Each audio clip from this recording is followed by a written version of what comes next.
शिवाय। ओम महादेवाय नमः शिवाय। नारायण नारायण नारायण नारायण। देवाधिदेव, आपका कोई भक्त आपको महाकाल के रूप में याद कर रहा है। सुन रहा हूं देवर्षि। उसकी वाणी सुनकर तांडव करने की इच्छा जागृत हो रही है। महादेव अपने भक्त के वशीभूत हो गए हैं। भक्तों की भक्ति के वशीभूत रहकर ही ब्रह्मांड में लीला करते हैं हम त्रिदेव। तो जाइए भोलेनाथ, जाइए और रावण पुत्र मेघनाद को उसकी तपस्या का प्रसाद दीजिए। ओम महादेवाय नमः शिवाय। ओम महादेवाय नमः शिवाय। ओम महादेवाय नमः शिवाय। ओम महादेवाय नमः शिवाय। आंखें खोलो वत्स मेघनाद, मैं तुमसे प्रसन्न हुआ। आंखें खोलो वत्स।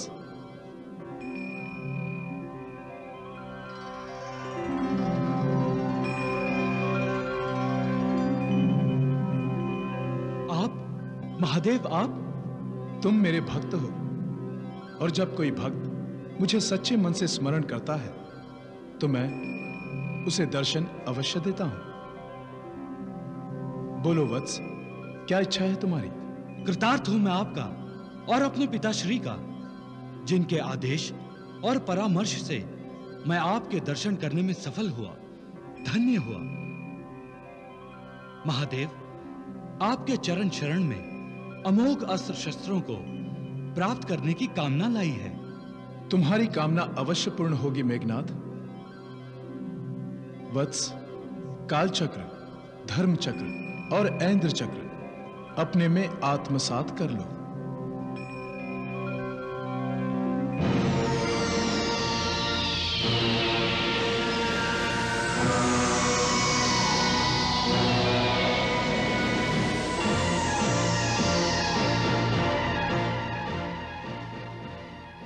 लो कालपाश और वरुण पाश भी लो।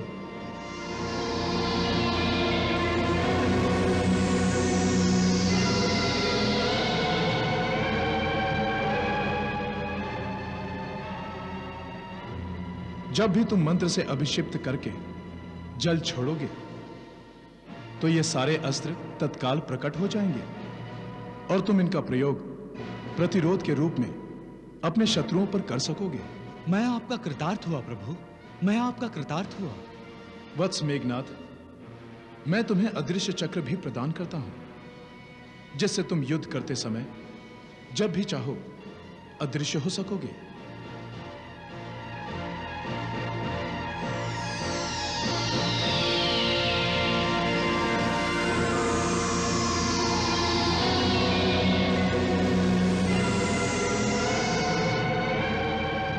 ये दो गदाएं भी हैं जो समय अनुसार सहस्र गदाओं के रूप में प्रकट हो सकती हैं।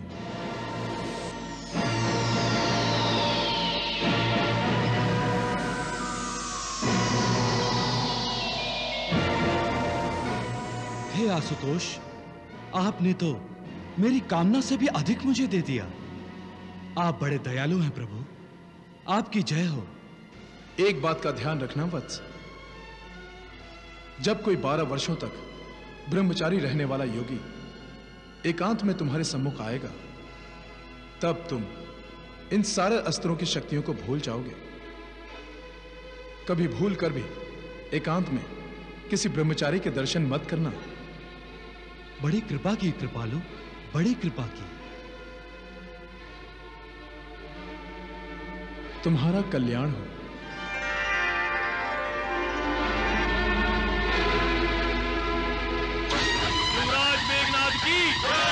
गजानन पुत्र मेघनाद की जय। युवराज मेघनाद की जय। गजानन पुत्र मेघनाद की जय। युवराज मेघनाद की जय। आओ पुत्र आओ। प्रणाम पिताश्री। इंद्रजीत बनो पुत्र। पिताश्री, मैंने महादेव को प्रसन्न कर लिया। उन्होंने प्रसन्न होकर मुझे अमोघ शस्त्र प्रदान किए हैं। मैं अपराजेय हो गया हूं, अपराजेय। मैं प्रसन्न हुआ पुत्र, मैं प्रसन्न हुआ। पिताश्री, मैं महादेव द्वारा दी गई शक्तियों का प्रयोग करना चाहता हूं। अवश्य करो पुत्र, अवश्य। परंतु किस पर करोगे? देवलोक पर आक्रमण करके पिताश्री। मैं देवराज इंद्र से युद्ध करना चाहता हूं। अवश्य पुत्र, अवश्य। जाओ, हमारा पुष्पक विमान ले जाओ और विजयी होकर लौटना। आशीर्वाद दीजिए पिताश्री, आशीर्वाद दीजिए। विजयी भव।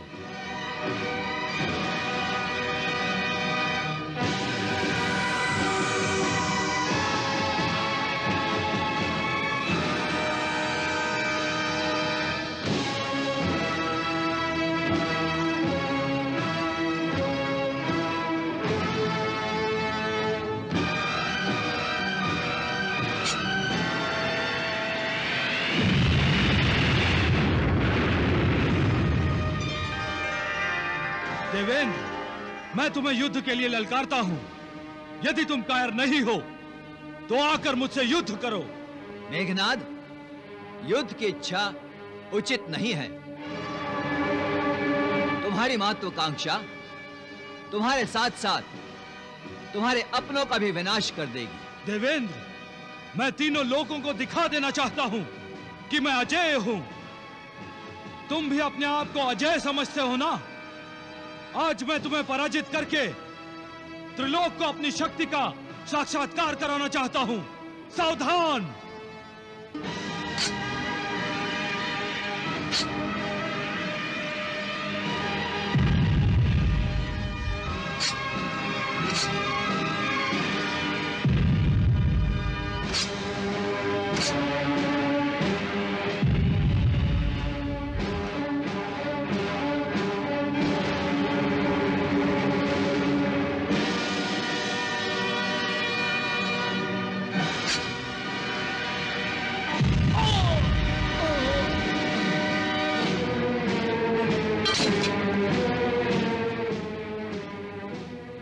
देवादिदेव शिव शंकर,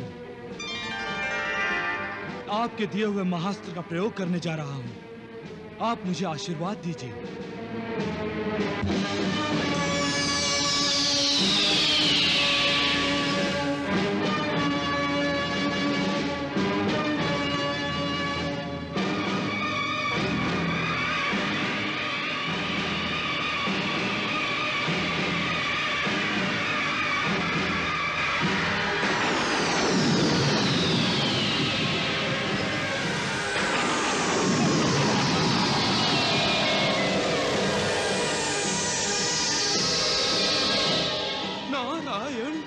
नारायण, देखिए विधाता, देखिए,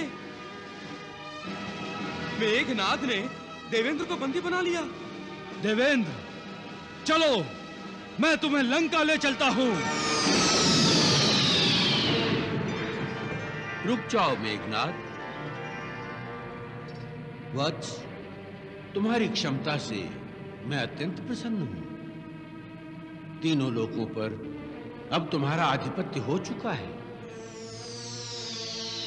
इंद्र पर विजय प्राप्त करके तुम इंद्रजीत हो गए हो। अब से तुम इंद्रजीत के नाम से विख्यात हो गए। तुमने अपनी अपराजिता सिद्ध कर दी है वत्स। अब तुम इंद्र को मुक्त कर दो। उसके बदले तुम देवताओं से जो कुछ भी चाहोगे वो तुम्हें मिल जाएगा। ब्रह्मदेव, यदि आप इंद्र को मुक्त चाहते हैं तो मुझे पहले अमृतत्व का वरदान दीजिए। यह संभव नहीं है वत्स। पृथ्वी पर उत्पन्न होने वाले हर प्राणी की मृत्यु अवश्यंभावी है। तुम कुछ और मांगो वत्स। तो फिर मुझे यह वरदान दीजिए कि जब मैं शत्रु का सामना करने जाऊं और अग्नि को मंत्र के साथ हवि की आहुति दूं, तो अग्निकुंड से घोड़ों से जुता हुआ रथ प्रकट हो। जब तक मैं उस रथ पर बैठकर युद्ध करूं, मैं किसी के भी हाथों मारा न जाऊं। तथास्तु।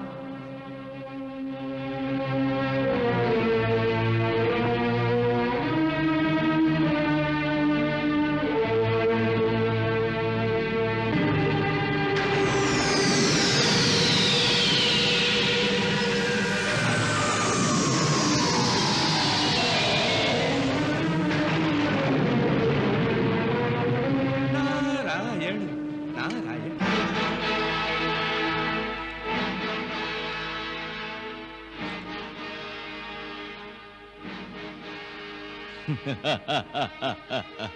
क्यों शनि, कैसा आनंद आ रहा है? तुम मेरा आनंद पूछने नहीं आए हो रावण, तुम अवश्य ही अपना आनंद जताने आए हो। बोलो, अपने पापों का घड़ा भरने के लिए आज किस पर अत्याचार करके आए हो? बोलो।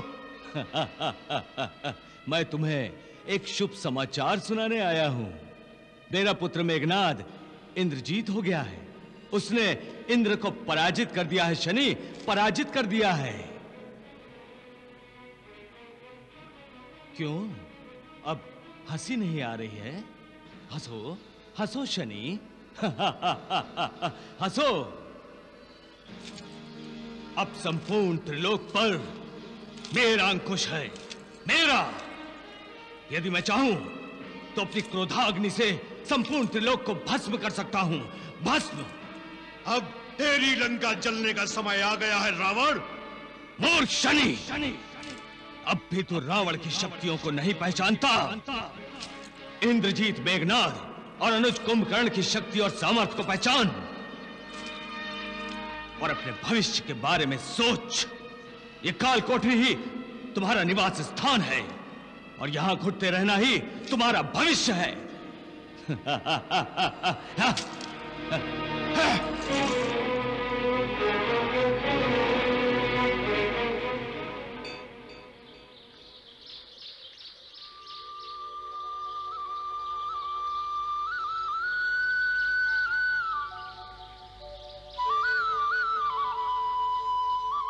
प्रकृति में बहुत से शरीर हैं, जानवरों के, पक्षियों के, जलचरों के, परंतु संसार में सबसे दुर्लभ, सबसे उत्तम शरीर मानव शरीर है। क्योंकि जो आध्यात्मिक शक्तियां मानव शरीर में हैं, वो किसी दूसरे शरीर में नहीं। शरीर में जाति, रंग अथवा रक्त भिन्नता नहीं देखी जाती। हर मनुष्य शरीर में आध्यात्मिक और मानसिक शक्ति का भंडार होता है। इसलिए हर मानव शरीर को मुक्ति का द्वार कहा जाता है। शरीर के मुख्य केंद्रों में निरंतर इस शक्ति का स्पंदन होता रहता है। जब तक उस शक्ति को जगाकर अपने वश में न किया जाए, तब तक शक्ति का कोई लाभ नहीं। वो शक्ति मनुष्य के लिए वैसी ही है जैसे किसी कंजूस के घर में भंडार भरे हो और वो भूखा बैठा रहे। मानव शरीर में इस शक्ति के 7 केंद्र होते हैं, जो योगाभ्यास द्वारा जगाए जा सकते हैं। मैं तुम्हें अपने शरीर के ये 7 चक्र दिखाता हूं। ये देखिए, सबसे पहला है मूलाधार चक्र। यह शक्ति का मूल निवास स्थान है। यहां जिस रूप में ये निवास करती है उसे कुंडलिनी भी कहते हैं। गुरु की कृपा और सहायता से इस शक्ति को यहां से जगाकर दूसरे केंद्र तक पहुंचाया जाता है, जिसे स्वाधिष्ठान चक्र कहते हैं। फिर स्वाधिष्ठान चक्र को भेद कर जब ये शक्ति आगे बढ़ती है तो तीसरे केंद्र मणिपुर चक्र तक पहुंचती है। फिर मणिपुर चक्र भेद कर इस शक्ति को चौथे केंद्र अनाहत चक्र तक पहुंचाया जाता है। वहां से विशुद्ध चक्र और विशुद्ध चक्र से यह शक्ति सहस्रार चक्र को जागृत करती है। श्वेत वर्ण और भ्रिकुटी के मध्य में दो पंखुड़ियों के बीच स्थित होता है उसका बीज मंत्र